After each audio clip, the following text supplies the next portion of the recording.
السلام علیکم ورحمۃ اللہ وبرکاتہ۔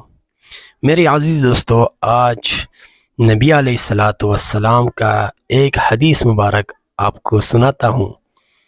بہت پیارا حدیث ہے، بہت مزیدار حدیث ہے، آپ سنیے، انشاءاللہ آپ کو پیدا ہو جائے گا۔ حدیث ہے نبی علیہ الصلاۃ والسلام کا، رسول اکرم صلی اللہ علیہ وآلہ وسلم نے ارشاد فرمایا، تم میں سے کوئی شخص اس وقت تک مومن نہیں ہو سکتا جب تک میں اس کی نظر میں اس کے باپ، اس کے بیٹے اور تمام لوگوں سے زیادہ محبوب نہ ہو جاؤں۔ یہ حدیث مبارک ہے صحیح بخاری میں، حدیث نمبر 15۔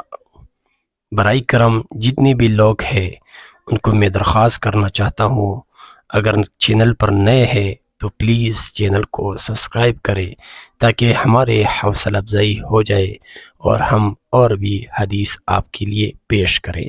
جزاکم اللہ خیر۔